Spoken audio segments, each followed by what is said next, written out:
Welcome, ladies and gentlemen. This is Dr. Espen. We are live with Dr. ETV. Today's episode, I'm going to interview a good friend of mine, Morgan T. Nelson. We're going to talk about how to find purpose and passion and do so successfully. I'm just going to say this is awesome. I love hanging out with conscious people. I love hanging out with people that are successful in what they do.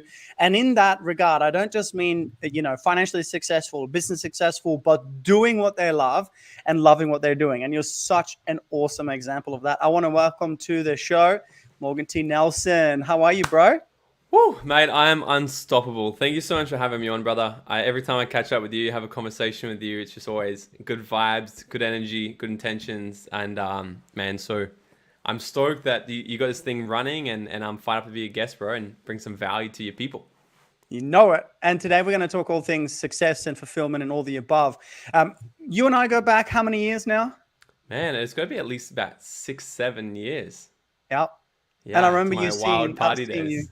Yeah, you were gunning it and you were working hard. And I was observing you and I was like, here's a guy that knows how to party and also knows how to work hard. And that's a good combo. What does it say? Work hard, play hard.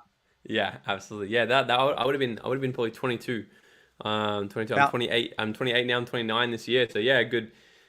Quite a while ago, but that was definitely an interesting kind of mix. It was like that being pulled both ways, right? It's like seeing all the incredible things, what I could have and where I want to go, and what's going to happen in my life if I don't decide to act.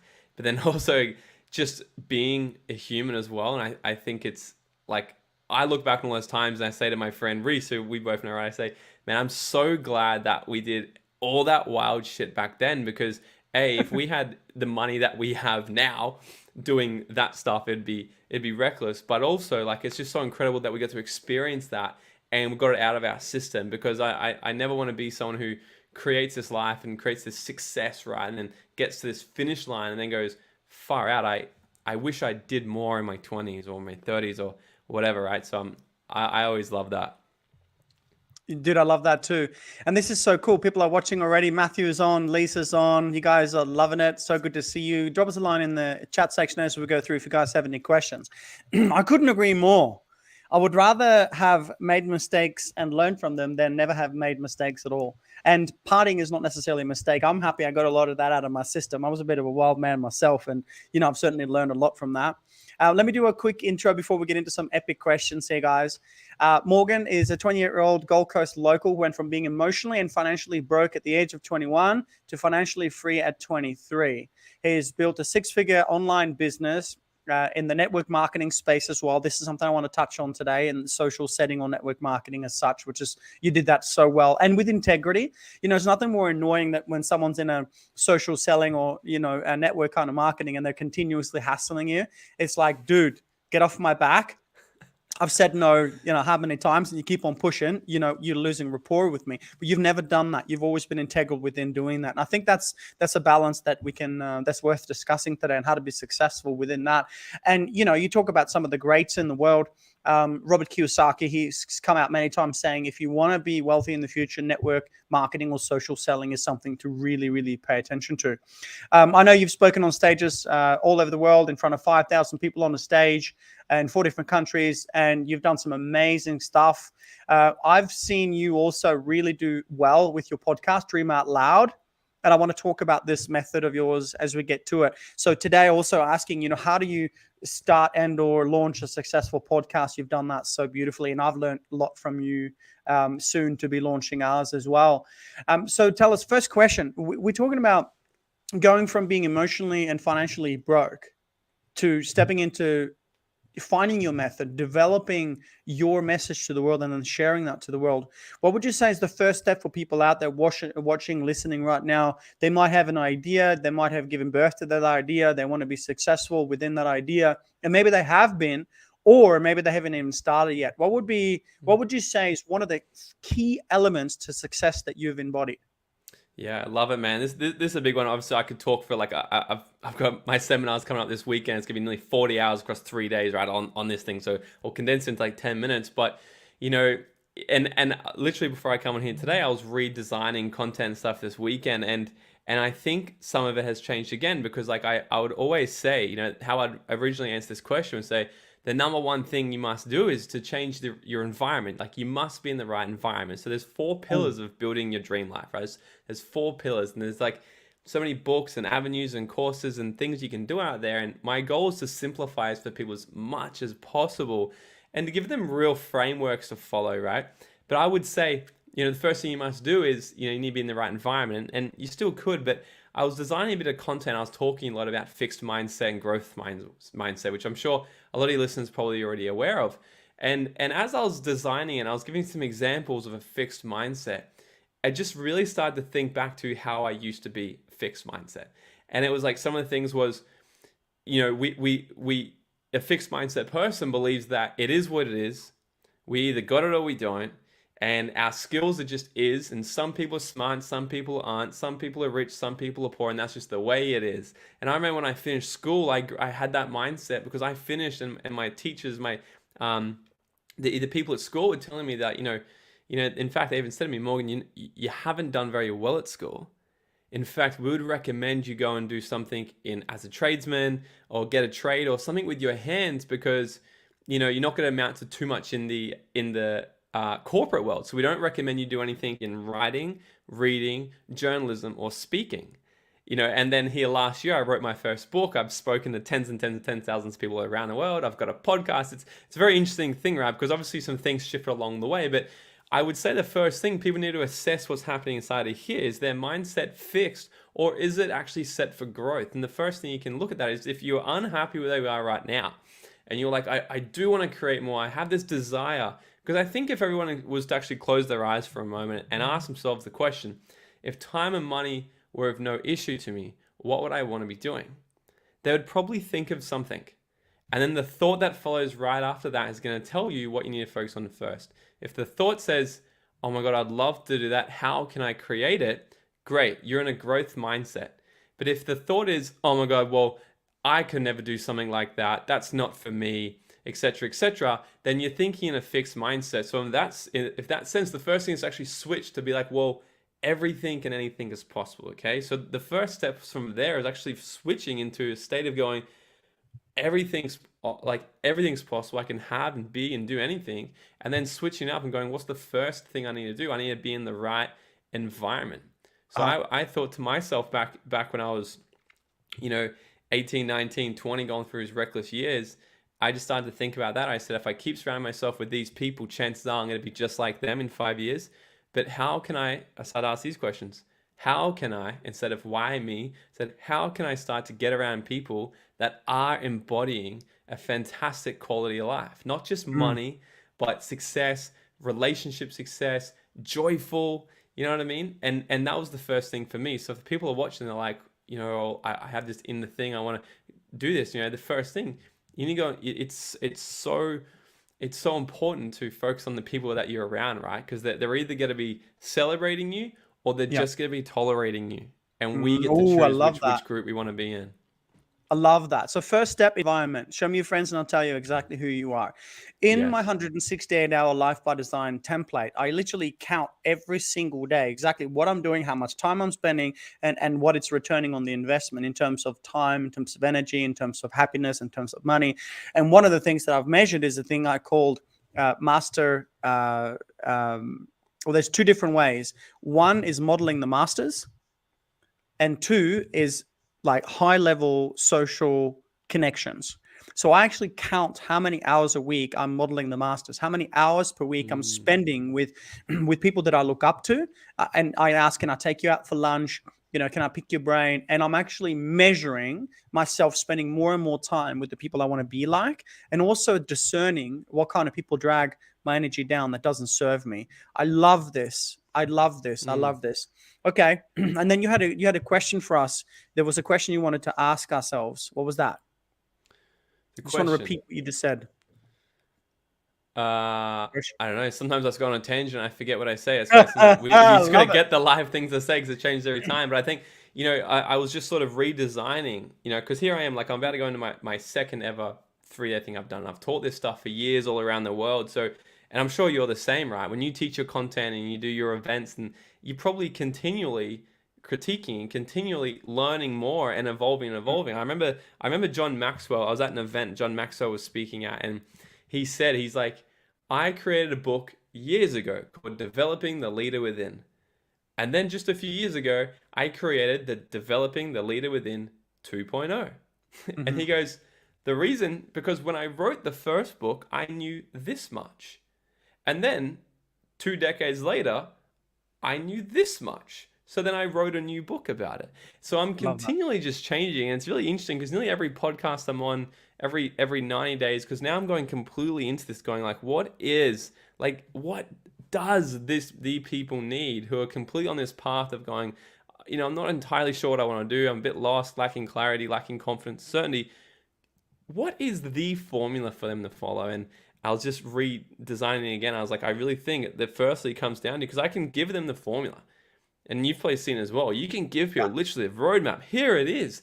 But if they're conditioned where they just believe that, well, that's fantastic, but you only did that because you're a doctor, all right? Or because you got a really handsome last name that I still can't pronounce. But, like if people are thinking this though, and this is like a level down from, this isn't just limiting beliefs and stories, it's actually just a way of thinking. So I challenge people to first just analyze that.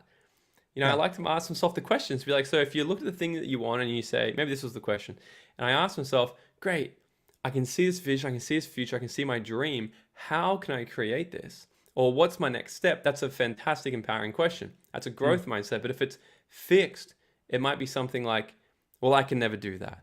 Or I wish I had all those skills. Or you know what I mean? And it's these sort of negative thinking. And there's nothing wrong with this. This is the greatest thing, because we cannot intervene with a world that we cannot see. So the first thing is actually just be aware and go, sweet. Oh my God, I didn't know I was thinking like that. Great. Now I know I'm thinking like that. I don't want to settle for mediocrity and a crappy, unfulfilled life. I'm going to switch my level of thinking, be more expansive, and ask questions like, how can I? What's next? Who can I surround myself with to have a better quality life? These types of questions are going to lead us to a better quality life. Beautiful. I love that, man. And I loved how you shared before how your teachers at school said, don't do anything in academia, don't speak, don't do that. And if you listen to the stories of, Tony Robbins, DeMartini was told by his teachers that he'd never read, never write, never amount to nothing. Literally, that's the sentence that he shares. And he's read 30,000 books. He's read over 30,000 books. Because I didn't know he was that freaking cool. I knew this guy was smart. Because he came on my podcast a couple months ago and we're having this big chat about it. And I was like, I knew you were smart, but I didn't know that you were dyslexic. You dropped out of college twice. You didn't finish school. But then he was still talking about these different things that shape your destiny and shape your life. And he's like, because of all that, I got fascinated with learning. Then he started just learning the dictionary. And now he's going to read 30,000 books. Literally one of the smartest people I think on this planet. This guy's a freaking genius. So what does that tell us? I'm a great example too. I'm dyslexic, right? And so when I studied, I've got 2 degrees and a diploma in science. I had to exercise really hard and sometimes even drink red wine to be able to stay still enough to get the information in here, because my mind was like this, right? And so the teacher said the same thing. Just don't do anything that has anything to do with writing or speaking. Guess what I do for a living? I'm a public speaker. Right. And so I want to really emphasize this for everyone listening. You might want to write this one down. In the pit is where the purpose is revealed. In the pit, in the darkest hour, when you feel like you lose something, there's a void inside of you. As John says, the void drives the value. In the pit is where the purpose is revealed. The thing that you've been told not to do, if it's inspiring to you, maybe it's just a test from the universe for you to step into this. And here you are. It's a great example. Young man, you've done lots of cool things. I want to talk about your podcast, bro. Dream Out Loud podcast, ranked among the top 10 self-empowerment, self-improvement, and entrepreneur podcasts in Australia. Okay? The teacher says you can't do it. You say, well, let's just do that then. FYI, tell me no, I'll do yes. It's like, come on, mate. So tell us about the podcast. You've had Les Brown, Kervin Ray, Preston Smiles, myself, John DeMartini, so many on there. How did you go from being told no to making it happen and making it into a yes in terms of the podcast? Yeah, this is a good one because like obviously for the people listening to this, like people always see the story but they don't hear. Sorry, they see the glory but they don't hear the story. Okay, so you know when I first got introduced to Oh, self-development, one of my good friends actually, he sent me an audio of Jim Rohn, and I used to listen to Jim Rohn it was a 56-minute audio, and my drive to work every day was 55 minutes. So I could listen to this audio every single day. And I know shit, I did it for about 2 months on repeat every single day. And one of the things that just ingrained into my soul was with this. He's like, don't wish life was easier, wish you were better. Right? And he's Jim Rohn voice. nice. Don't wish it was easier, wish you were better. So I started thinking, I And was like, Jim wow, Rohn like was Tony Robbins' original mentor. Jim Rohn is the reason Tony Robbins exists as a personal development person. yeah. Just to give you an idea who Jim Rohn is. Yeah, Jim, he's just incredible, and he's super funny. So if anyone hasn't yet, he's just the goat. But this thing stuck in my head for so long, and I just started to think, I was like, wow, you know what? Like I really can create anything, but I need to, instead of looking at life and be like, I wish life was easy for me. How can I get better? So when I started to discover that, the 4 pillars of building a dream life, what I discovered is that it's really 4 pillars of creating anything you want. Because some people come to me and they say, well, Morgan, I already know what my purpose is. I know what my business is, etc., etc. What can I get from this? I'm like, it's not necessarily that. It's about how, because we all achieve things and we get to a level. And what I noticed is you can always use these pillars and get to a new level. Okay. So what happened was when COVID hit, I was building my network marketing business. I was traveling all around the world. In the first, I think it was like 8 weeks of the year, I was on, I think it was like 12 or 13 different planes. I spoke at, I think, about 11 different events, all within the first 8 weeks of the year. It was huge. And then COVID hit. All the events started getting cancelled. My Australian tour got cancelled. New Zealand got toured. Canada got cancelled. Mexico got cancelled. All of this started happening. And the next minute we're in lockdown and I'm like, well, what the hell do I do now? And I started to really look within and I started to lose this joy. I noticed myself actually just going, shit, I've kind of hit this complacency. I'm a bit lost. So I asked myself, I said, well, if you're coaching you, what would you do? And I said, well, I've got to just change my environment. Great. So I changed my environment. And what actually happened was I got interviewed on someone else's podcast. Somebody said, hey, come hit me up. Come on my podcast. And I went on their podcast and I was like, what even is this podcast thing? How does it even work? And I got on and I started to see how they were doing it. And I met these 2 guys. And then instantly I just knew, I was like, I threw the idea to them. And I said, I've always thought about doing this. Do you think I could still do it? And he's like, dude, you got to do it. You got to do it. So he was that environment to me that helped me in this space. Now we talk about, you've been in the right environment, but you've also got to choose like, well, what's the goal? What's the intention here that I'm wanting to create? And then we work backwards and go, okay, well, use these 4 pillars. The first one, how can I get around the right people to support this goal? Now, if I want to create a podcast, I'm not going to go and ask a personal trainer, right? But if I want to go get super fit, I'm going to go and ask a personal trainer. If I want to really understand breath work more and everything that you teach, Espen, I'm going to call you. Espen, hey, help me understand this more, I'm going to just go to the person, like, who's the expert at this? Who's the people I need to get around there talking this language? So the first one was environment. I started getting around these guys. We set the goals. And then what I did was, the second one is you need to have the right vehicle. So, right, so if people are watching this, write this stuff down, because it works. So get in the right environment. Second thing was the right vehicle. For me at this time was, great, well, I want to create a podcast. So how am I going to do it? What's the logistics here? I'm going to get on YouTube. I'm going to figure some stuff out. Who else do I know in the space? I called my friend Joel Brown. He's got one of the biggest podcasts in the world. I called him for some advice. The third area is the right timing. The right environment, the right vehicle, and the right timing. Now, Okay, this is good. Let's write this down. So we've got yeah, environment number 1, be impeccable with who you socialize with and really feel into who they are and what they give you and what you can give them.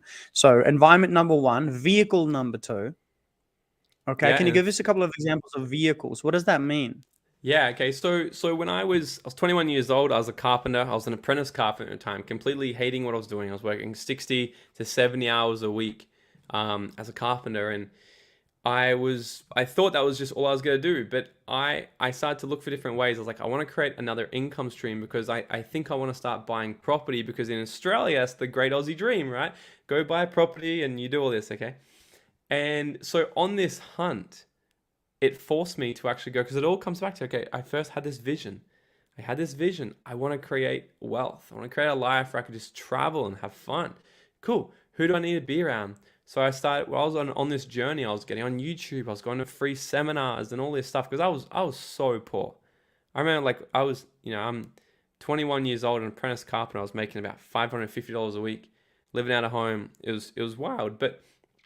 And so what I did was I got around the right people, but then as a result of doing that, I got introduced to network marketing. So at 21 years old, I'm on the hunt to create another income stream, and boom, there it comes up. I go along to this thing and I'm there, and I thought it was a cult. I thought it was a pyramid scheme and all this shit. And I messaged my friend and I said, dude, I'm not coming into this room. It looks like a cult.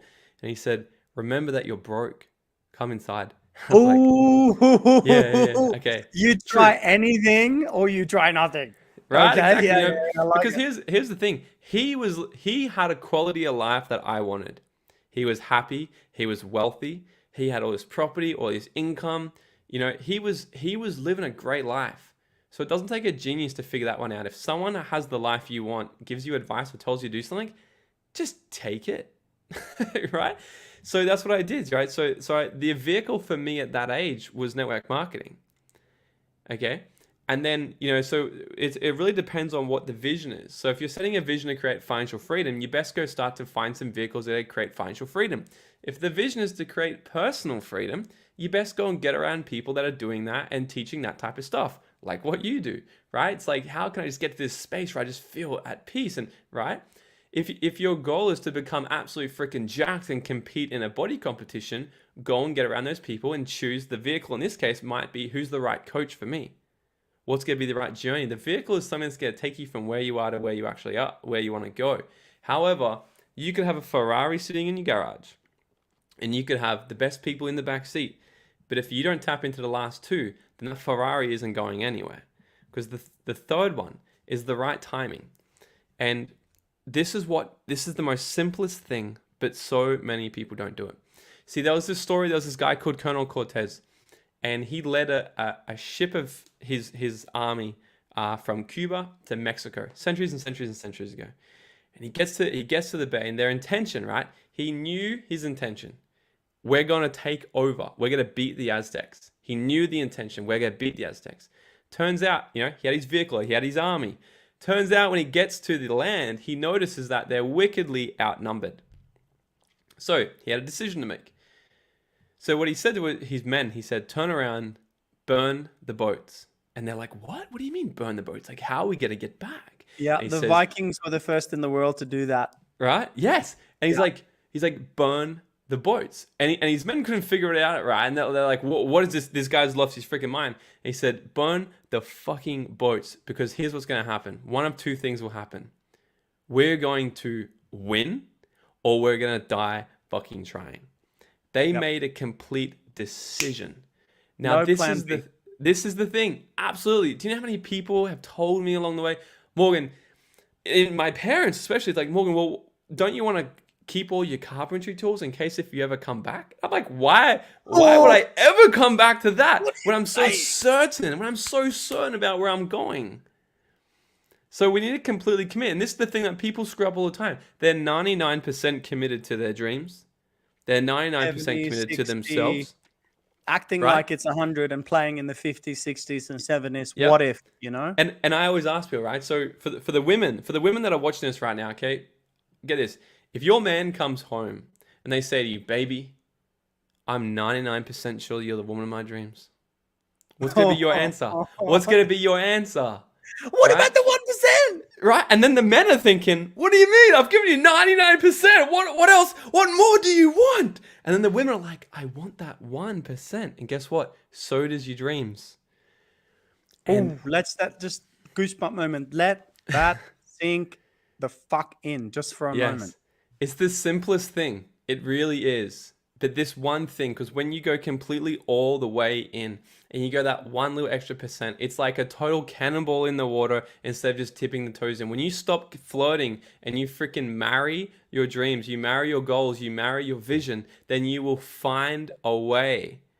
So many people get stopped at obstacles, but they only get stopped because they don't know where they're going, or they haven't actually committed to the decision. Because if you know exactly where you're going and you're 100% committed, nothing will stop you. And then guess what happened to the Aztecs? They won. Completely outnumbered. They won. So the right timing has to come down to that. Is this the right timing for you? And you could argue this for days. Oh, but you just don't know. You don't know what it's like to be a single mother. You're right. I don't know what it's like. But here's the thing. Everyone's got a story, and it's The up to question you. is, are there single mothers out there that have made it from Yes. broke to booming? And the answer is yes. Are there single fathers out there, broken mothers, broken fathers, broken whoever that have made it? And there are so many examples of yes. There Yeah. certainly is, right? 100%. Because that's the thing. It's going, committing the whole way, and the mind's gonna try and talk us out of this. I call them the dream steals. They're gonna try to talk us out, but I can't do that. It's not the right timing yet. Well, I'd ask yourself this: if not now, then when? Really? And if not you, not- then who? Exactly. Because people just think these things all the time. Like, well, I want to do this, but I just gotta wait when COVID's over, or when the war's over, or when this is over, or when the kids leave home. Guess what? Because then that's the default, and that will continually be a repeating pattern, and then something will always find its way to fill that there. So that the third one's the timing.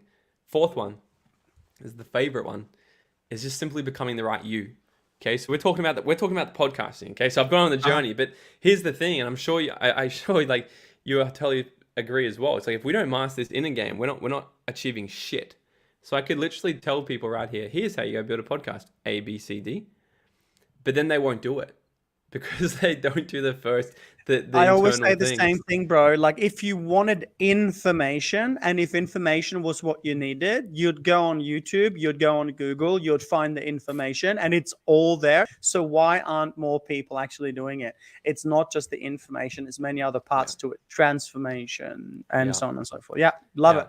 So that comes down to the fourth pillar, right? So the fourth pillar is just simply becoming the right you. So you must have the right environment, the right vehicle, the right timing, and then the right you. But what does the right you really consist of?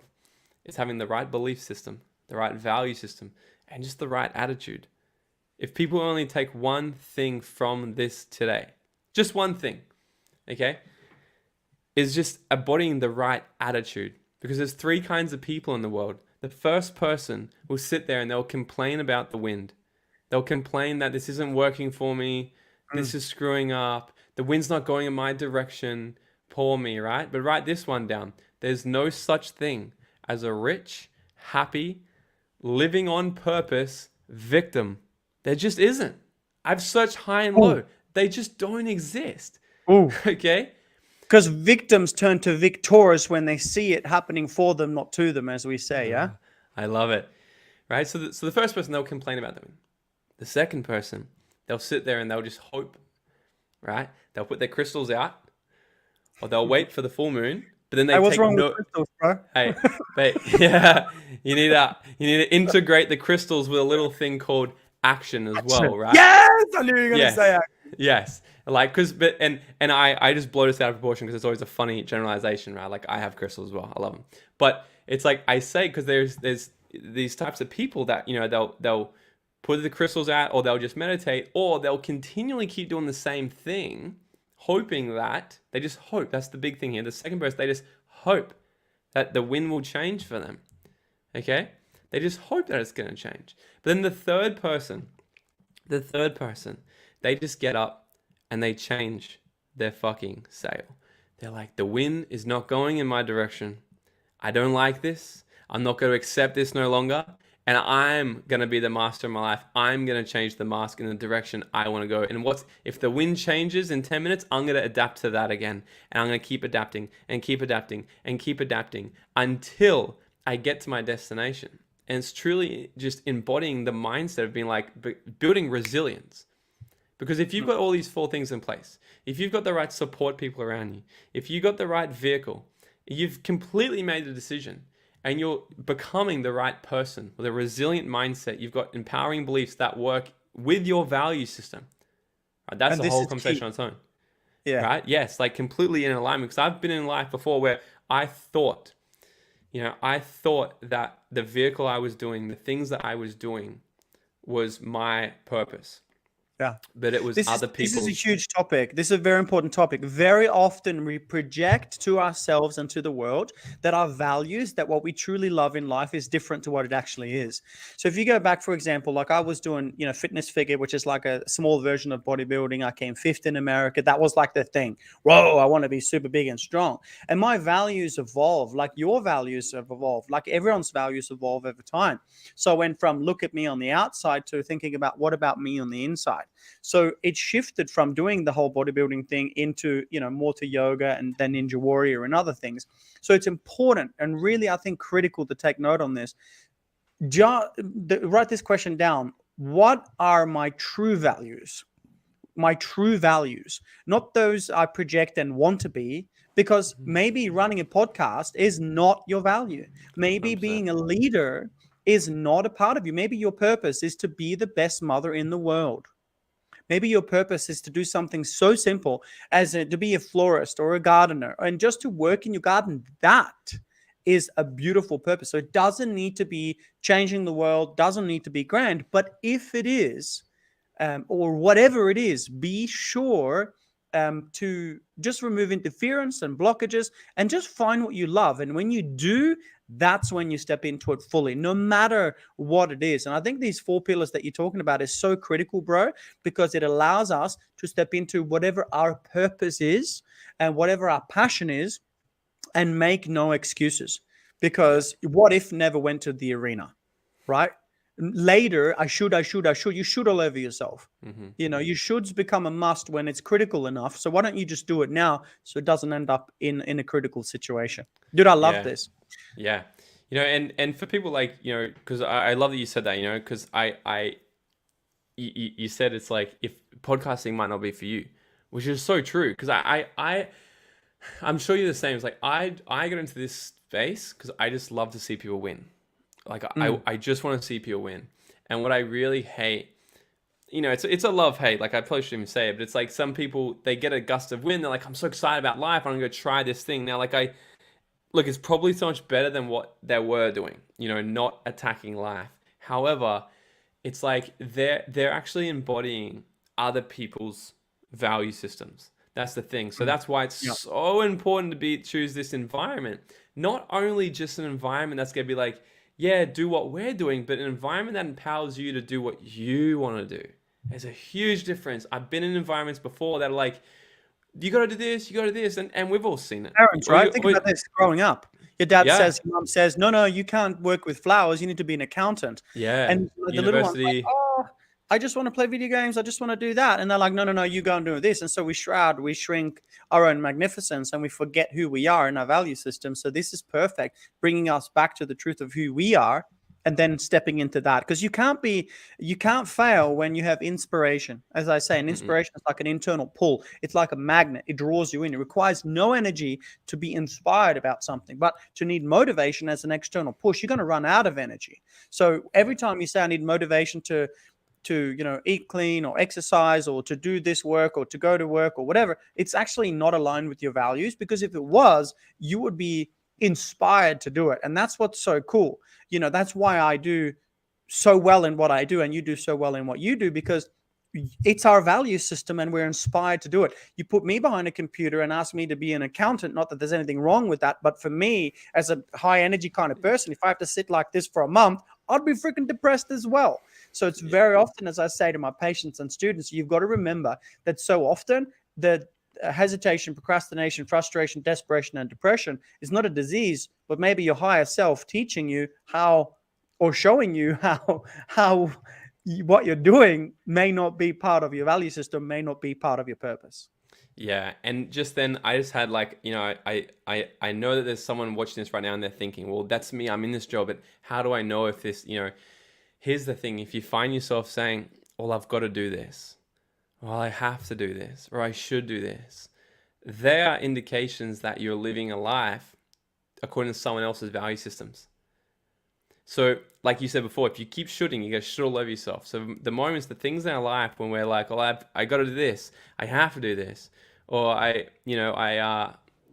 should do this. These are all the things that indications that it's like, these just aren't things to your highest value. And it's just so funny. You can completely argue, like I had a big conversation with John DiMartini, like after our podcast. Like I kept him on. We talked until literally his boat. He lives on a ship, by the way. So freaking Yeah, cool. it's called The World. Yeah, it's wild, man. So he's like, dude, he's like, we're literally like going, we've got to bounce, right? But I was having this conversation with him, and he was just saying, he goes, I haven't driven a car in something like over 20 years. And I'm like, Yeah. wow. And he goes, it's just so far down my values level. I just don't care. I guess someone drive for me. And so he purely just lives his life doing the things that brings him the most joy, the absolute most joy. Now he's probably done this whole thing, like driving is probably like 100 or whatever, right? But here's the thing: I have this conversation with my partner sometimes as well. We just moved into an apartment together. I said the first thing I want to do is I want to get someone who can come in here and cook and clean and look after the place. And Amen, brother. well, you work from home. Like, why don't you just do it? I said, ugh, no. Like, I'd so like I don't mind cooking, but I don't want to do it every day. I would rather just go to the beach. I live on the beach. Like I take don't my want jet to ski have out. to do it. I don't want to Yeah. have to do it. I want to Yes. want to do it. And that's Yes. the key to success. Yeah, I have the freedom to choose. Yes. Because there is like probably 1 or 2 nights a week, I'll say, hey, let's go let's cook a new recipe. And we have a lot of fun. And I really love doing that. But I don't want to do that every single day. That's a solid hour of my day, Yeah. that I could be doing something that I truly love doing. And Exactly. And for those yeah. entrepreneurs out there, I had a coaching client once, and she was powerful, conscious woman, married for 15 years, 2 kids, successful business. Her husband ran a successful business. She was doing some of the books and helping, right? And I asked her, I said, okay, well, how many hours a week are you cleaning? And she had a big house, I think 2 or 3 kids or whatever it was.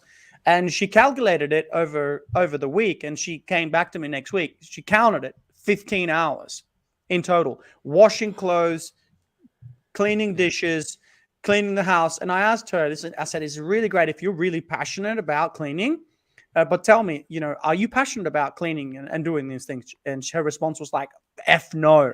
Like, I am not, like, I don't get time with my husband. I don't get time with my kids because I got to run around and do all these. And then after being emptied of energy and doing all the stuff that I'm not passionate about, then I have to try and show up for everyone else. Then I have to try and show up for our business and, be present with my husband. And I said, okay, so tell me, if you were to work with your husband in your business, just give me a rough estimate. What would you be earning per hour? And I think it was like $150 per hour. But let's say it's just $100 per hour. And I know for some people watching, I'm not making more than 30. This is just an example, okay? Let's say she was making, $60 an hour. Let's just, it was more than that. And I said, well, how much does it cost you to hire a cleaner? And she said, I don't know, $25 an hour, $30 an hour max. I said, exactly. So that means that for those 15 hours that you're doing stuff that you're not happy about, how long have you been doing it for? 10 years.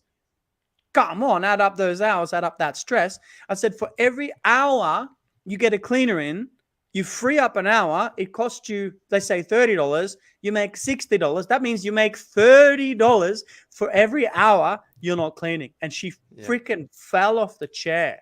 Yeah. And so we got a cleaner in, someone came and did some cooking and some prepping, and she freed up 10 hours. She still did some. She freed up over 10 hours a week to have date nights with her husband, to work on the business. And guess what? Half of those, I said, the rule is I want you to give half of those to yourself, because most people don't actually take time for themselves. She was happy. She was going to the gym. She was eating clean. And the moral of the story is, as hard as it is mentally, as often as you make the excuse, I can't delegate that, I'll have to do it because I do it better, I do it faster. There is a tremendous amount of things in your life that you may be able to delegate. And when you do, you'll free up time. I call it buying back your time. And I, like you, bro, I come home, I'm running the 3-day event in Cairns this weekend. Just loving facilitating these events, right? Like you're doing one too. Love it. Come out just feeling on such a high. And guess what happens? When I come home to my house, I have organic green smoothies and an organic vegetable stew prepared for me and for my son. So I come home to that because my values is health and nutrition, but it's not preparing it. But when I come home and I have organic nutrition prepped, and the person that's prepping it, it's a family friend, she gets paid for it. She's very happy to be part of the family and to be paid for it. It's an absolute win-win. So I love this conversation about, effectively it's known as Ricardo's law, the law of effective delegation. I love it, and I bet there's some people sitting here is like, well, I get that and it does make sense, but I have a job and I can't justify right now going, well, how can I pay somebody to free up that time? Because I might not be able to get that instant, monetary, I don't know the word, they get it back straight away, right? Yeah, the But ROI, exactly. the ROI. But then it comes down to the question, well, what comes first, the chicken or the egg? Does a person become wealthy because they gave away all their time and they eventually got there? Right? Or do they become wealthy because they started to do this before they were wealthy? I tell you what, when I was broke, I was tipping people.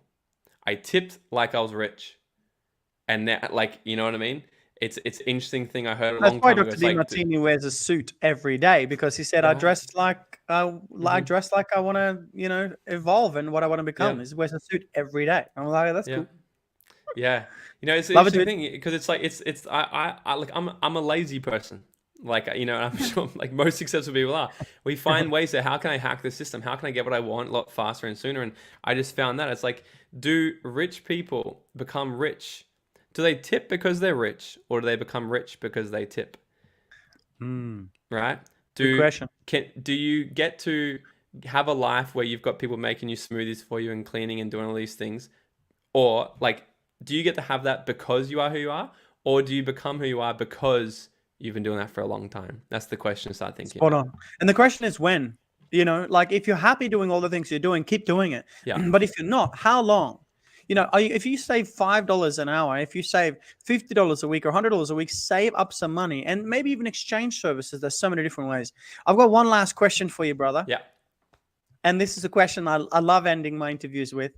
I want you to imagine that right now you're on the world stage and your moment has come and you have thousands, tens of thousands, hundreds of thousands, millions, however many people watching, listening for your final message to the world. If you had one message to share on the big world stage, your message to the world, what would it be? Holy crap.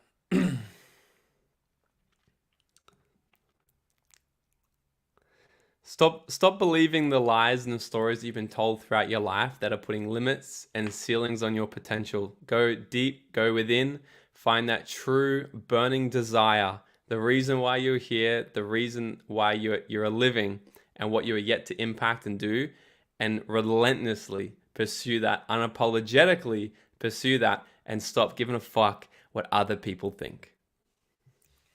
Boom!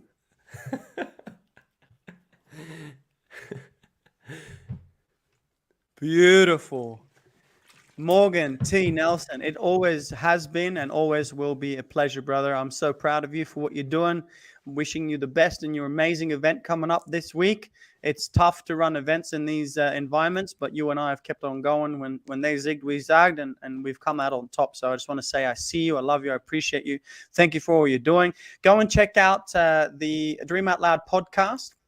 Where do people go to find out more information about you, bro? Yeah, man.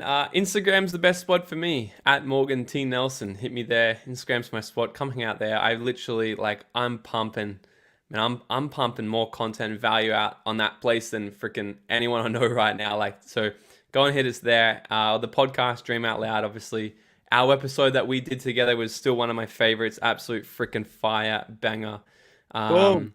But yeah, that's it, guys. Come hang out, have a party, and Espen, I love you so much. Thank you dearly. We'll have to catch up very soon, my friend. Love you too, brother. God bless to the next level. Thank you, Morgan T. Nelson.